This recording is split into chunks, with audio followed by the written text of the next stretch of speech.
আসসালামু আলাইকুম ওয়া রাহমাতুল্লাহি ওয়া বারাকাতুহু। সম্মানিত দর্শক, ভারতের কিছু কুচক্রী মহল রয়েছে। ভারতের সরকার হঠাৎ করে না জানিয়ে ভারতের বাঁধ ছেড়ে দিয়ে বাংলাদেশকে পানি ডুবন্ত হিসাবে বাংলাদেশের মানুষকে বন্যার পানি দ্বারা ক্ষতিগ্রস্ত করে মৃত্যুর দুয়ারে পৌঁছে দিতে চাচ্ছে। এর পিছনে বিশাল বড় একটা উদ্দেশ্য লুকায়িত আছে। ভারতের সরকার এতদিন ভেবেছিল, যেহেতু তার বিবি শেখ হাসিনা ক্ষমতায় ছিল, আর শেখ হাসিনা যদি ক্ষমতায় থাকে তাহলে একদিন না একদিন ভারতের দখলে বাংলাদেশ লিখিতভাবে চলে যাবে। কিন্তু বাংলাদেশের মানুষ সরল সোজা মানুষ, বাংলাদেশের মানুষ অত্যন্ত মায়াবী মানুষ। বাংলাদেশের মানুষের দিলে এক সাগর দয়া থাকে, যার ফলে বাংলাদেশের মানুষ এত সহজে কারো প্রতি কঠিন হয় না, সবার প্রতি সদয় দৃষ্টি দেওয়ার চেষ্টা করে এবং সবাইকে মায়া করার চেষ্টা করে, ভালোবাসার চেষ্টা করে, বুকে টেনে নেওয়ার চেষ্টা করে। তবে এই বাংলাদেশের মানুষ যদি একবার কঠিন হয়ে যায়, তাহলে বাংলাদেশের মানুষকে রুখে দেওয়ার সাধ্য পৃথিবীর কোনো ক্ষমতাশীল ব্যক্তির হতে পারে না। এই জন্য বাংলাদেশের মানুষ ৭১-এ কি করেছিল আপনারা ভুলে যাননি, ইতিহাস পড়েন। ৫৪-তে কি হয়েছিল সেটাও ভুলে যাননি, ইতিহাস পড়েন।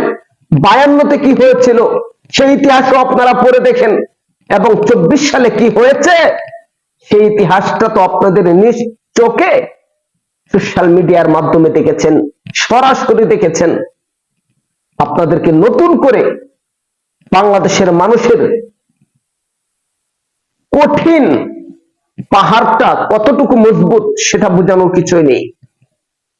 বাংলাদেশের মানুষকে ভালোবাসা দিলে তারা কলিজা ছিঁড়ে আপনার হাতে দিয়ে দিবে, আর বাংলাদেশের মানুষ একবার ক্ষিপ্ত হলে কলিজাটা টেনে নিয়ে আসবে। এই জন্য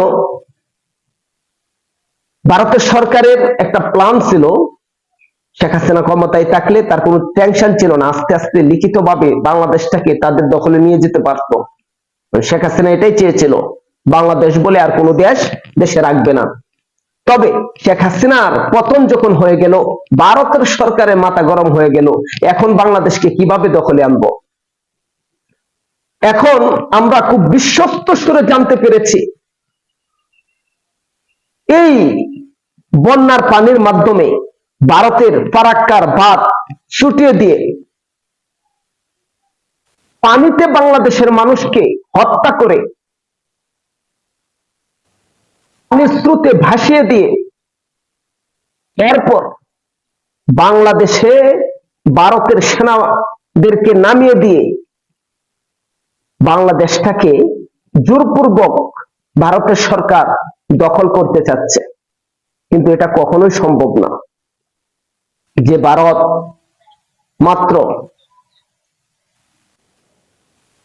৬০ জন মানুষ নিয়ে সুলতান মাহমুদ গজনবী রহমতুল্লাহি আলাইহি যুদ্ধ করা শুরু করে দিয়েছিলেন, আর অল্প কিছু মুসলমান যুদ্ধে নামার ফলে পুরা ভারতবর্ষ স্বাধীন করেছিলেন মুসলমানরা।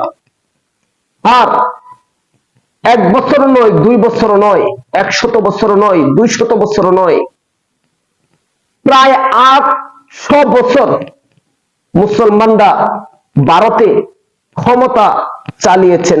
ভারত মুসলমানদের দখলে ৮০০ বছর ছিল। সে ভারত আমাদের,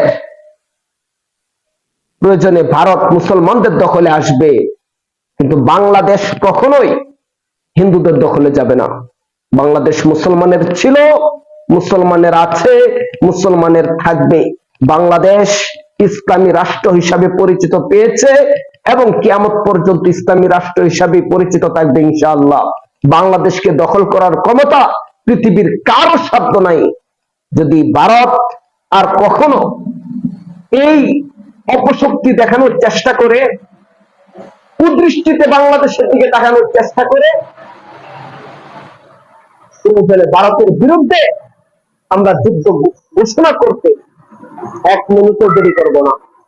একবার যদি বাংলাদেশের মানুষ মাথার পাগড়ি কোমরে বেঁধে কাফনের কাপড় পরিধান করে বাংলাদেশ থেকে নারায়ে তাকবীর আল্লাহু আকবারের ধ্বনিতে ভারতের দিকে একবার ছুটে চলা শুরু করে, ভারত স্বাধীন করে মুসলমানদের দখলে এনে এরপর এই মানুষ বাংলাদেশে ফিরবে, এর আগে নয়। সুতরাং সাবধান হয়ে যাও, বাংলাদেশের প্রতি কুদৃষ্টিতে তাকাবা না, বাংলাদেশের প্রতি খারাপ দৃষ্টিতে তাকাবা না, বাংলাদেশের প্রতি কোন প্রকার ষড়যন্ত্র করার চেষ্টা করবা না। যদি করো, বাংলাদেশের কিছুই হবে না, তোমরা ধ্বংস হয়ে যাবে।